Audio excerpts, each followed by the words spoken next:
I tried to get a little gussied up, and I thought I was going to call Mia to help me put on makeup and stuff.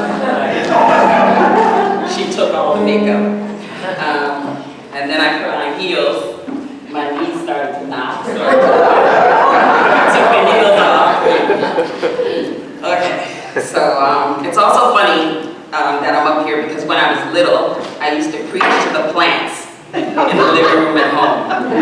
You know, I remember my mother used to stick her head around the corner and watch me and listen. And I was a shouting preacher back then. And I will not be shouting or preaching today. Okay, disclaimer. Anything I say today is said to us. Okay?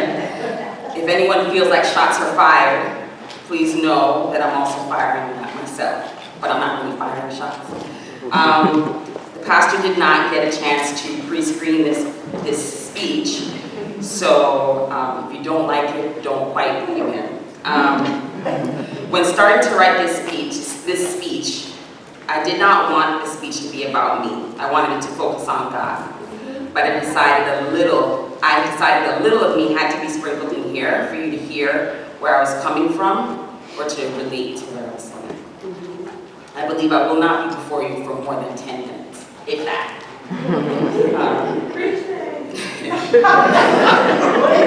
Join me in my prayer as I get this started. Dear Lord, help me. Amen. I struggled with what scripture to work from for this speech. There are 3 scriptures that I love. Philippians 4:6. Do not be anxious about anything, but in every situation, by prayer and petition, with thanksgiving, present your requests to God. Proverbs 16:3. Commit to the Lord whatever you do, and your plans will succeed. Psalms 37:4. Take delight in the Lord, and He will give you the desires of your heart. I like these scriptures because it gives me permission to ask the Lord to help me find my purpose on this planet and in His kingdom. I decided to go with the scripture that I actually took the time out to tattoo on my arm. I had plans to tattoo the others as well, but tattoos hurt. They really hurt. Don't let anyone tell you different. So I punked out and stopped with the one tattooed scripture, Proverbs 16:3. Commit to the Lord whatever you do, and your plans will succeed. So the part of the scripture that sticks out to me the most is your plans, meaning you must make a plan. Proverbs 21:5 says, good planning and hard work lead to prosperity, but hasty shortcuts lead to poverty. I don't like poverty and will do what's necessary to make sure to not be in poverty in the physical sense or the spiritual sense.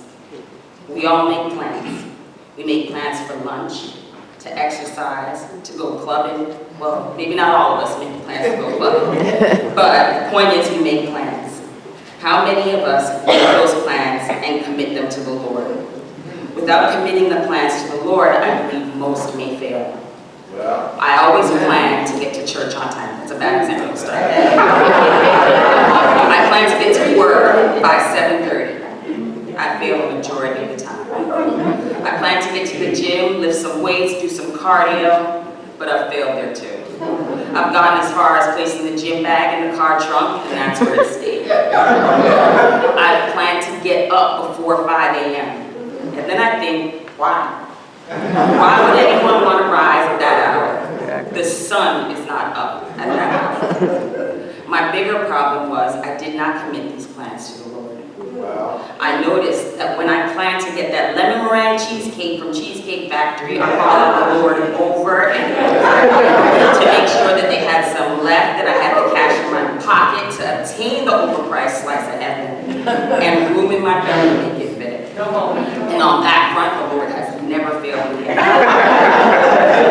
I made plans. But those that seemed extra important to me, I committed to the Lord. I made a plan to complete a half marathon earlier this year, and God was with me every mile. When elderly people kept passing me by like I was standing still, I started screaming to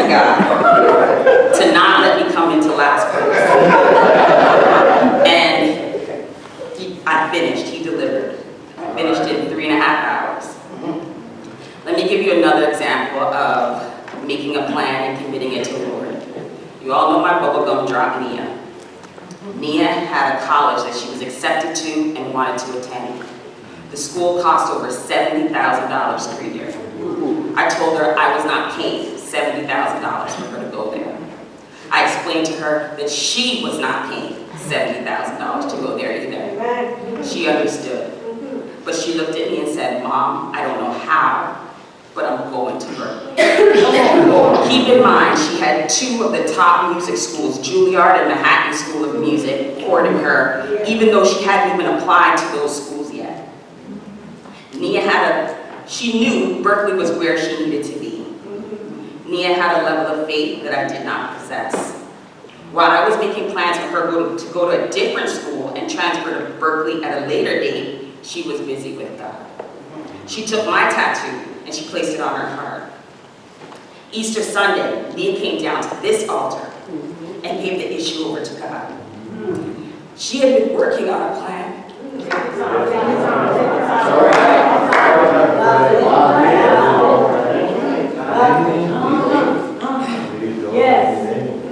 She and her best friend made an elaborate list of people in the community that they could reach up to. And they made an additional list of superstars and scholarships that they could target. They constructed a letter that they were going to send to different organizations requesting help. Her best friend Samantha was in a similar situation. She too needed $70,000 to go to NYU. She had only been granted Take your time. That's okay. Take your time. She had only been granted $5,000 in financial aid. And due to a clerical error, it removed her from contention of obtaining a penny more. I watched them plan and pray and plan again. That Friday, after Nia's Easter Sunday altar visit, Nia was given a full scholarship for tuition.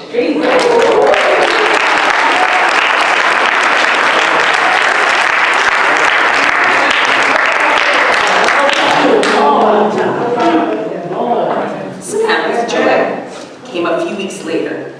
Samantha now only had to pay $5,000. $65,000 in funds were found for her. Both girls were going to the schools that they wanted because they joined